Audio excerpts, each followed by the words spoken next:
Hey guys, welcome back. Okay, this video, I'm going to do a quick look at some C-3PO parts. In my possession right now, have a full set of the Jesse M 3D printed parts that are not made by me. Somebody gave them to me to do gold on them. So I just finished doing the gold, which is okay. It's like an 85% quality job. It's decent, but there's some spots. We'll come to that later. But I wanted to compare them to some of the parts that I have, some of the parts that are fully related to screen use pieces, so you can kind of see, and then some parts that I have that are based on scans of real droids, so something like the arms and so forth. I don't have everything out right now, and I don't have time because I have to deliver this shortly. So, make this video really quick. I have a tripod here. Some of these angles are going to be kind of awkward, so you got to apologize here. Pre-apologize before I get to it because I know some of this stuff's gonna be a little harder to see on camera than it is in person. Let me turn the camera on. All right, so here are all the gold parts are the ones I just sprayed. All Jesse M files, they look really good. These gray pieces are some of my new parts I'm working on in a torso casting that I'll use to compare a little bit. This is related to probably Empire Strikes Back era. The head is kind of a modified version of a New Hope head, but it's based, I have molds for a New Hope head. So this is like direct lineage from a New Hope. The arm here is based on scans I have of another New Hope droid that shares the same arm components, but I remade them into 3PO arms. But everything else, the base components, the shapes are the same between the two droids. So this is kind of my version. It's almost complete. It's pretty close. And then the Jesse M files. And then I have brought down my current wearable arms right now, which I'll get into those in a minute. So anyway, let us take a little look here, see what we can see. First of all, I wanted to just kind of take a look at the heads here. And it's kind of hard to see with the wide angle all the differences. And I put a pin, you see this is resting on a little pin back here, because the top of the head here, what slopes over, is actually slightly shorter on the Jesse M head than on the screen used. So to get the angles as close as possible, I had to prop up the back.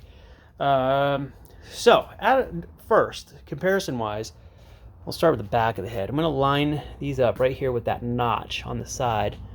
And we're going to come over. I'll try to zoom in. Sorry about the shadow. You can see that the shape is really, overall, it's very good. Not perfect, very good though. Top of the head, love the shape, looking good. But you'll notice at the bottom, from that groove down, it is quite a bit shorter than this head. Probably more than 1/4 of an inch shorter than a screen used head. So it's a little squished. And I think that Jesse may have used the Dawn Post scans as reference when he was making this. And the Dawn Post head is kind of interesting in that way. It's a little slightly small. So just taking a look here, you can see it's a little short. The face suffers from the same thing, where you can see the bottom of the head here, how much longer this is than the real than the 3D models. I'm gonna line them up at the brow right here so we can take a look. You can see it's a little smaller at the top, and I think these parts are printed at 100%. I know a lot of people print the Jesse M files at 105%, which is going to bring it a little bit closer to the correct size. But if we come down here, we can look, and I don't know if it shows up in camera well. Let me back up and zoom a little bit so we get better compression on the picture. See the shape of the mouth from this low angle. You can see the curve here is more curved on screen used than the Jesse files are slightly kind of, slightly sort of flattened. Like the tip of the nose here and the tip of the nose here are pretty different. Like the tip of the screen used is probably almost 1/8 of an inch taller. See if I can get down low enough to see this. It's funny because I can see it in person, but it really is hard to see on camera. But the tip of the nose here is higher. So if you made a plane across the eyes and went from the tip of the flat part of the eye, let's pretend that's closed and a little flat, to the tip of the nose, that's going to be a greater difference from here to here, from here to here than on here to here. So a little bit taller, deeper nose on the inside. Mouth shape, here's the curve come down low so you can look at it and compare. See how it's shallower? And the angle is pretty close. It's not perfect, pretty close, but it's pretty noticeable, the difference in shape. The mouth in this particular one, New Hope, had a deeper mouth recess than Empire Strikes Back, and this helmet in particular is kind of special. I mean, not just because it's mine, but the actual casting, the helmet that it was cast from is kind of a special one in my opinion. I'll get into that in a minute, but there's like the normal asymmetry, like down here, that lump on the right side, on C-3PO's right side, our left, but this weird asymmetrical lump, that is on all the screen-used helmets from the original trilogy and the prequel trilogy, and you'll never unsee it now that I've pointed it out. So I've got this picture here from New Hope, and you can see really clearly that weird asymmetrical lump. And once you notice this, there's scenes where the image is flipped in the film, and that always pops out to me. I can tell the image is flipped, obviously because of these, but I notice it on the face because of that weird lump here on this side. Now, that's just like a strange thing with the screen use stuff. But worth noting that the diameter of the mouth, like, see, I can almost put my finger in this one. This one is quite a bit smaller, so the opening of the mouth is bigger. I feel like from the Don Post statues, the entire bottom of the head has been shrunk a little bit. And I don't know if it's the way they molded it or, you know, when they're doing cleanups in the castings. I don't know what happened, but on the Don Post ones are like that. And I know it's not Don Post, but I think it was modeled after the Don Post suits. Another thing is this angle right here. You can see here how it's so much more, almost 90-degree angle off of that curve. Not quite, but pretty close. And this one's a lot less dramatic. You can see here, this angle right here. And then you compare it to this one, and it's way more dramatic. It's sharper, maybe 40 degrees or so. I'm sorry. All right, what am I saying? Not 90, less than 90, or greater than 90. Shit, I don't know. But you see what I'm saying? It's like this, and this is softer. So something to look at. Now, I did a slightly corrected version of Jesse's helmet. They didn't fix the whole thing. I just changed some of the bits to make it more accurate. This one kind of has the little ridge on the nose. It's not too bad. I softened this because the real one does not have a ridge there. It's rounded. So you can see at this angle, there's no ridge on the nose. And this one kind of has it a little bit. But I did a version of Jesse's without the ridge and slightly corrected brows and maybe a bigger mouth. I changed a few things on the back of the helmet too. The line here where the crown or whatever you want to call it meets up on Jesse's is just totally flat, but on the real one it kicks forward a little tiny bit at the bottom. So anyway, that's probably enough comparison for the helmet. One thing that the helmet has on Jesse's I really like is this little nubby at the top, which is not on any of the screen use helmets, but it's a good thing for as a costume piece. It makes it just a little easier. I like that. Mine does not have that. Mine is modded with the brim that matches the Empire Strikes Back, but I did this because the New Hope helmets didn't have it. I added that. That's my custom thing. This is, again, it's for me to work on. And then we'll get into the arms. These are the Jesse M arm files, which look great. Again, I think they're based on the Don Post for a few reasons. The TK409 C-3PO parts were based on the Don Post stuff, and they had the same thing here with the way this moves. You see this ring here is coming up above the arm right here. Like, it doesn't come up all the way. You see how that's going to collide.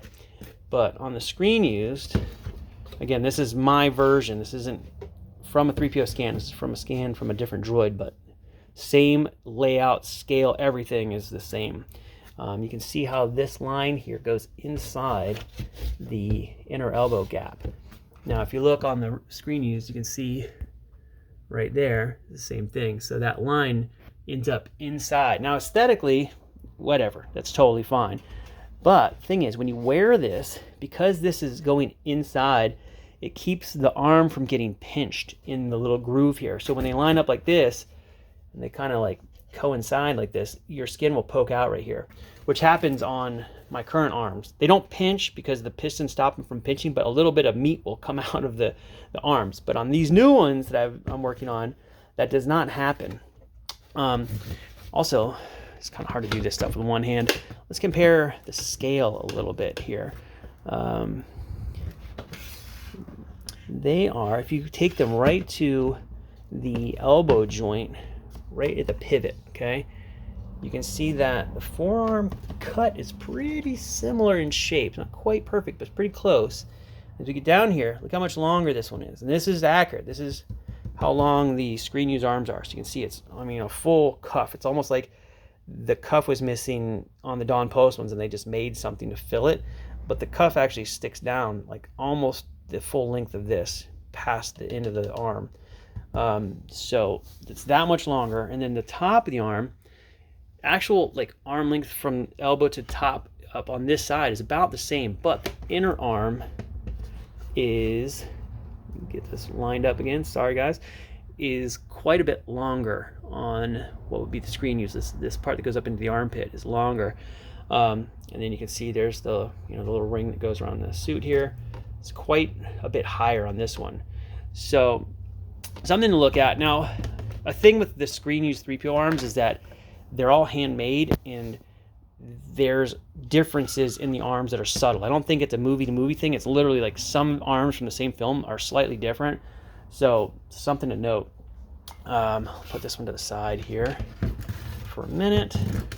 Another thing too is the top tube here is just a bit bigger. And I always wondered on the Dawn Post ones if they remade the top, because the gap here is so strange compared to any of the screen use arms I've seen. I've seen quite a few of the real suits in person, and I have not seen any that look like this.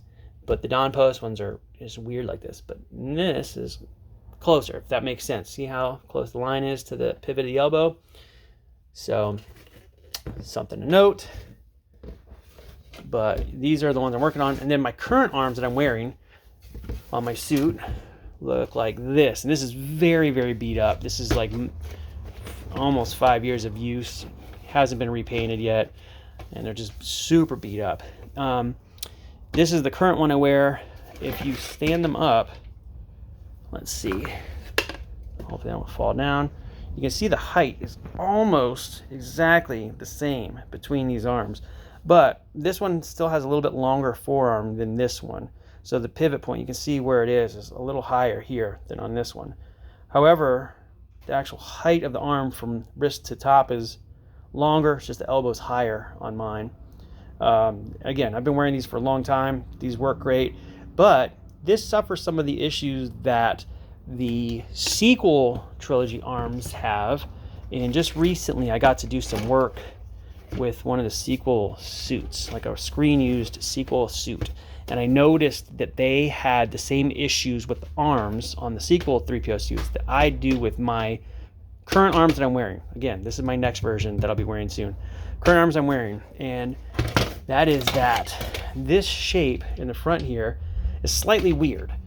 And that's just because I couldn't figure out how to model it so that it lined up from the profile and lined up from the front, but then still moved to 90 degrees, which is a strange thing. I learned a lot from these scans that now I understand it, but at the time I couldn't figure it out. And I don't think that the people that modeled the suits for the sequel trilogy could figure it out either, because they did the exact same thing. So if you see on the sequel suits, Anthony Daniels has like a strip of plastic inside the arm here.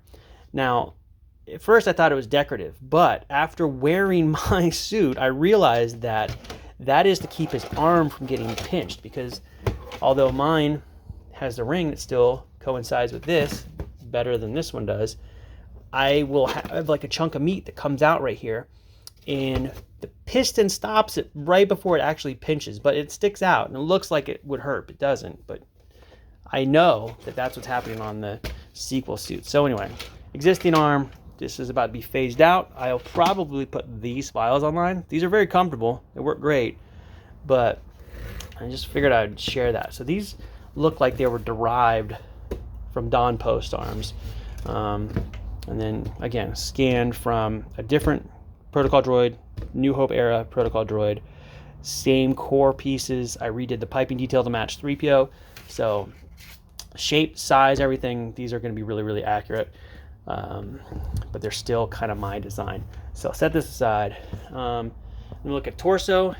Torso looks beautiful. Jesse did a fantastic job on all of these parts, by the way. So this isn't a knock. I'm just trying to go over these things while I have them in person. One thing I noticed on the torso, it's very hard to see, is that the arm slicing here is completely like 90-degree perpendicular from front to back. And on the real suits, they angle in just a tiny bit toward the front. Like if you looked at the suit from the top down, they angle slightly inward like this on each side, like just a little bit. It's really hard to notice unless you have pieces in the hand. Another thing is that like these details here, again, when there's chrome, you can't even tell, but these details are a little soft. They're kind of like a rounded detail on here, and it's a slightly soft, whereas what is on the real costume is very sharp, and it's kind of squared off on the edges. It's really, really sharp. And then this detail here is quite a bit deeper along this edge. So you can see here it's kind of shallow. And the gentleman who owns these pieces, I don't know if I can say his name, so I'm just gonna leave it out. He put the disc in from the back, which is proper, but I know that these were modeled where the disc was mounted to the front. So he did this correctly. The top ring is just missing a lot of detail. I don't know if that's why it's like that. I think Jesse has like updated a lot of these files since these were done. So some of the stuff might have changed since these pieces were done. And again, these were printed at 100%. I think Jesse's legs they're awesome. There's some little bit, the piping detail is like a little slightly heavy on, especially here, really subtle, but I think that the leg files are just great. Really, really close. They're maybe slightly narrow this way, just a tiny bit, hardly noticeable, but otherwise look beautiful. The knee function is beautiful. I personally like that they're symmetrical in shape, even though the detail is different, the shapes are the same, whereas on the screenies ones, they're very asymmetrical. So like one of the shins is considerably shorter than the other one, and one's skinnier, and it's just kind of weird. So I kind of like the symmetrical legs. I think the torso looks beautiful. Again, my complaints on this are things that nobody would notice ever, so it's just more pointing it out that I can see it. And then the head is the only thing I think still really good, but those would be like the main tweaks. Now I've scanned my New Hope head, and I have an Empire Strikes Back era head that I'm going to be doing models from the scans. So those will be on a Patreon page that I'll be doing soon-ish. But as soon as I get that running, I'll probably post those files. I'll probably put my older arms on Thingiverse soon-ish if anybody wants them. They work great. I've used them for years. They look awesome. They move great. They're just closer to the sequel suit than the original trilogy stuff. So there's that. But anyway, let me turn this back around. As a quick overview, I would dig out the legs. I just don't have time right now. I have to pack the stuff up and take it away really soon. So I figured I'll just go do what I can. And yeah, hopefully that's informative to some of the other 3PO builders out there, or anybody's looking into doing a 3PO suit. Just things to look at. Jesse, if you see this, dude, fucking, excuse my language, awesome work, man. Stuff is beautiful. These little things that I'm nitpicking are like almost impossible to see without having hands-on original part. I think I said this in another video before, but man, they just look really great. And again, you can, everything all shiny and nice. They look super, super good. It's a really, really good job. So great job, Jesse. And hopefully this is informative to some of the other builders. Anyway, I'll see you kids soon. Thanks for stopping by. And I did that backwards. I usually say, thanks for stopping by. See you soon. Later.